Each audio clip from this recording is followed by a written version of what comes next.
Dios les bendiga, hermanos. Este día Dios nos ha permitido y me ha dado la oportunidad de poderles dar un sermón biográfico. Vamos a hablar del poder de Dios que cambia al hombre. Y el título se llama Pablo el cristiano y Pablo el perseguidor. El texto es Romanos 10:13.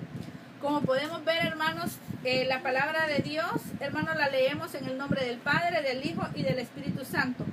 Y dice así: porque todo aquel que invocare al nombre del Señor será salvo. Hermanos, como podemos ver, Pablo, llamado también Saulo, probablemente llevaba ambos nombres desde la niñez, pero comenzó a usar el nombre greco-romano al iniciar su ministerio entre los gentiles. Su conversación al evangelio fue una prueba contundente en la veracidad del mensaje cristiano. Origen de Pablo. Pablo, producto de la civilización greco-romana y el judaísmo de sus padres, nació en la ciudad de Romano de Tarso, capital de Cilicia, y aún en años posteriores se le relacionaba con esta ciudad típica de la ciudad romana, que heredaron la civilización helénica y un notable centro de cultura. No sabemos por cuánto tiempo ni en qué grado influyó este ambiente en el joven. Se crió en Jerusalén, pero no se nos aclara desde qué año. El hecho de que sus padres fueran ciudadanos de Tarso indica que había residido ahí por algún tiempo. Identificaba a la familia como una colonia judía permanente en aquel lugar. Como podemos hablar, hermano, de San Pablo, primero fue Saulo y luego fue Pablo, el perseguidor de los cristianos, y luego él fue un gran ministro persiguiendo a los que no eran cristianos para traerlos al evangelio. Como podemos hablar de Hechos 7:58, consciente de la muerte de Esteban, que era el primer mártir. En Hechos 8:3 persigue a la iglesia de los cristianos. Siempre estamos hablando aquí de San Pablo, hermano.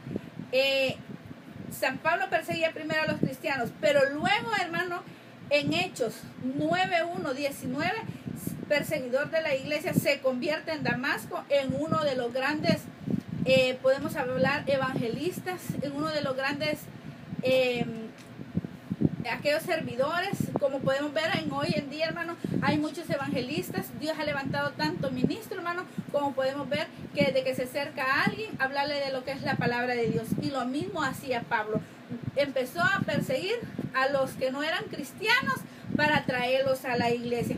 Como nosotros, hermanos, nosotros quisiéramos que todo mundo fuera cristiano, que todo mundo le alabáramos a un Dios vivo, como lo hacemos nosotros. Entonces, cuando otra persona no quiere aceptar a Cristo, nosotros nos sentimos mal. ¿Pero por qué, hermano?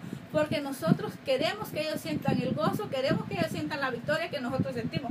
No con eso les voy a decir que no vienen pruebas, que no vienen problemas en nuestras vidas. ¿Verdad? Claro que sí. Pero luego podemos ver como en estos tiempos, hermano, las grandes personas que no quieren saber de Dios, luego los vemos subidos en los buses, luego los vemos en los parques, hablando de la palabra de Dios. Así era Saulo y luego Pablo. Ninguna persona aparte de Jesús, modelo de la historia del cristianismo, como el apóstol Pablo, aún antes de ser creyente, sus acciones fueron significativas. Su persecución frenética de los cristianos luego de la muerte de Esteban motivó que la iglesia empezara a obedecer al mandato final de Cristo de llevar el evangelio a todo el mundo. El encuentro personal de Pablo con Cristo cambió la vida. Nunca perdió su impetuosa intensidad, pero a partir de ahí, esta lo canalizó a favor del evangelio. Como podemos ver, hermano,